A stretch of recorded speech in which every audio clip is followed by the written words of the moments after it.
Hello everyone, in this video let us take a look at some of the comments that were asked on my YouTube channel recently.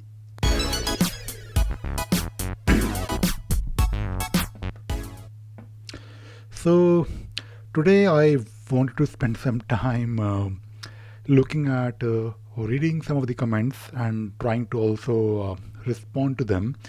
And these comments are really important because when I uh, read these comments, I come to know about the work that I'm doing for, of course, everyone who is trying to use Atlassian tools or trying to learn tools like Jira or maybe the other add-ons that I talk about.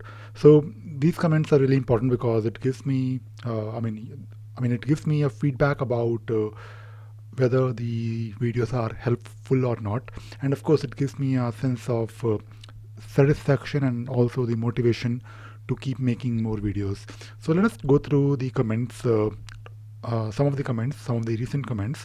So the first comment is from Irfan Ansari, and Irfan is talking about if possible make series like this for Jira line. So he's referring to my portfolio for Jira series. So I made, I think, 13, 14 videos, maybe 15 videos on a portfolio for Jira, where I'm trying to cover each and every aspect of portfolio and also trying to uh, basically cover different features of portfolio with the intention to also use it. And I have been receiving really good feedback on these videos. So Irfan is talking about making similar videos on Jira line. Well, definitely I would like to make a video series on Jira line, but I don't really, honestly, I don't really know, really know a lot about Jira line because it is a new tool in the Atlassian domain, and maybe in the next few months, if I get a chance to learn it, I believe I will get a chance to learn it, and I will definitely make videos on how Jira Line is different from let us say portfolio, and where exactly it fits into the picture. So thank you very much, Irfan, for the comment. So the second comment is from uh, Johnson, and he is talking about can you please explain about the workflow and custom fields? Does it migrate the workflow and custom fields schema too? Well, he is talking about the video that I made on app on. I make a lot of app review videos where I review apps, and recently I reviewed Jira Cloud Migration Assistant app from Atlassian that can be used to migrate your project from server to cloud. So he's asking whether it can also migrate the workflow, custom fields, and schemes. So I believe it can, but I didn't really spend too much time taking a deeper look on how exactly it is doing the migration, because when I tried the migration for I think 4 or 5 projects, I was able to do it for two of them, but not the remaining two. So I believe it can migrate, but I need to understand a bit more how it works. So I will definitely update you, Johnson, with the with the information whether it can do that or not.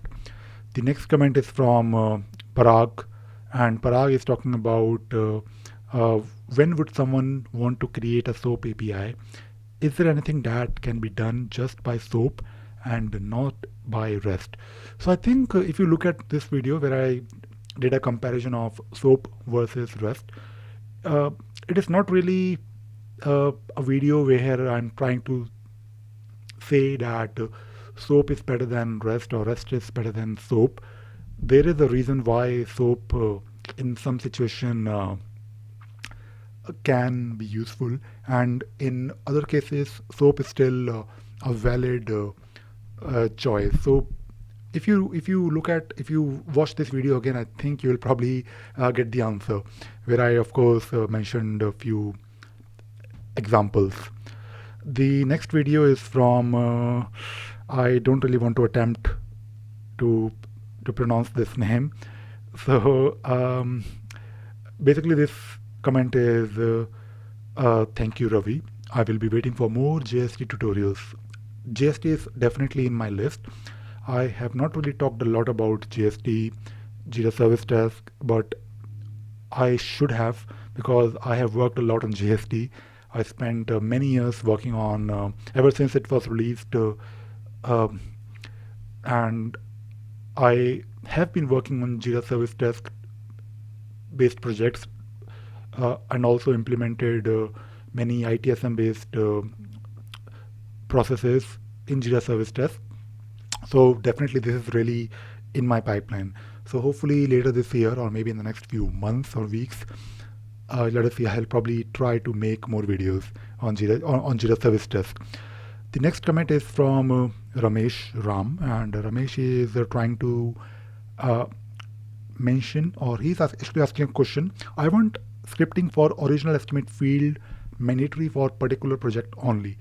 Could you please send me related script? So when you're talking about making a field mandatory specific to a particular project, you can actually use a field configuration. So I don't think you need scripting. I mean, of course, you can do that with scripting, but you don't need to.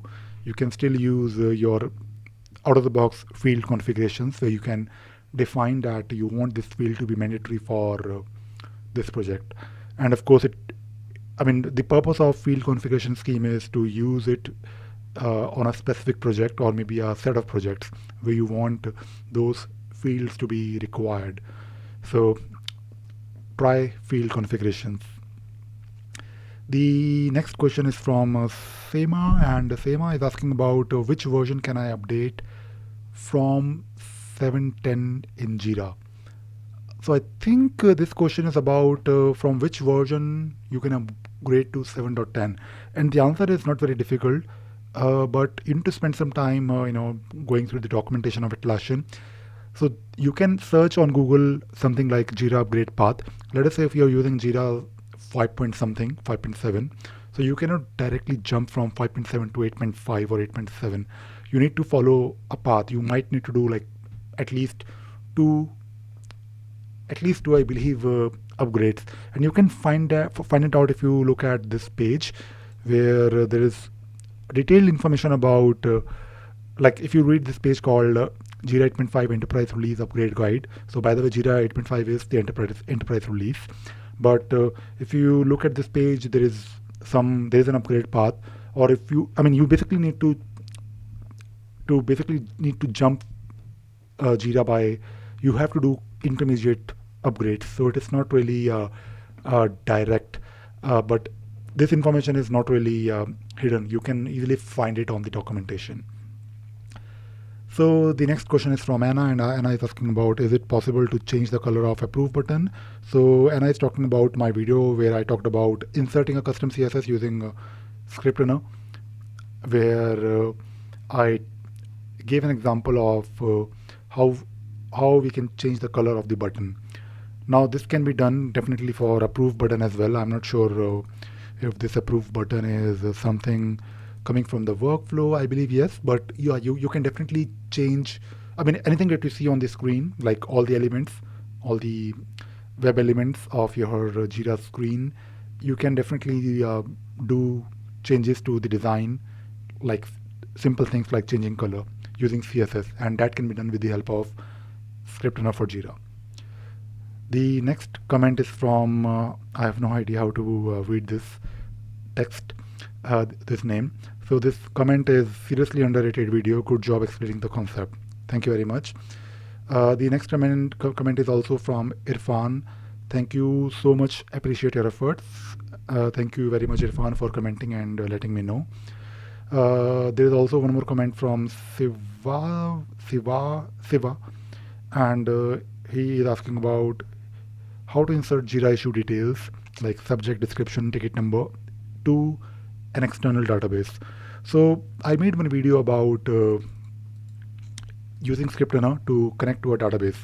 It could be in Jira's own database, or it could be any external database. So you can definitely write a script to connect to a database. And of course, when you're connected, you can write values from Jira issue. So I have made a lot of videos where I talked about how to fetch the issue summary, issue ID, issue key, and so on, and of course the description. And when you fetch those details, you can also dump them into any database, external database, let us say MySQL or maybe Oracle or MS SQL.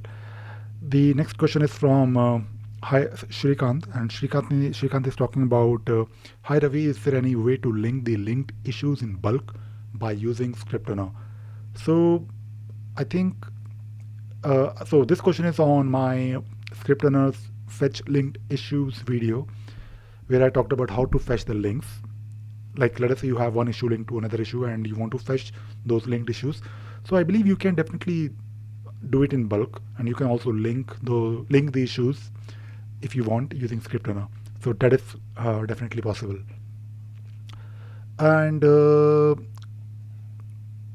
so the next question is from Manas Kumar, and Manas is asking about I understand. So he's talking about what are script fragments. Insert a custom button. Hi Ravi, understand, but I understand, but need one help from you. How to add a plus button for child issues, like Epic issue has a button for adding stories. Same way, I have to create a parent and child custom issue in my project, but in that it's not coming as plus button to add new issues. Can you help me on that? I believe you can always use this plus sign. I'm not sure why using a plus sign in the button text won't work. I believe it should work. So please try it again, Manas, and let me know. The next comment is from Rajin the Run, and he or she, I'm not sure, is asking about can we integrate Jira with UFT? I believe we can. If you search on the marketplace, there is, let me search it right now. I think there is an app that can do that. So I'm not sure if this question is for cloud or server, but I remember an app. I might be wrong, but let me just do a search right now. So I guess not. So there is something like run HP UFT frameworks for Bamboo, but so I don't know if you can do that. If you have the API support, then definitely it is a possibility. But I can't really find any app that can do it easily for you. So the next question is from Ellis Cookler, and the question is about portfolio for Jira. Is this add-on available on cloud? Yes, it is. It is available. So I think that is it. I think we have covered a lot of questions, a lot of comments, and I wanted to make a video to basically read these comments because it feels good, and while I'm reading those comments, if you're one of those people who asked or who commented on my videos, thank you very much for commenting and giving me feedback. So this is all I wanted to share in this video, and I hope you enjoyed watching this video and you learned something new today. Thank you very much.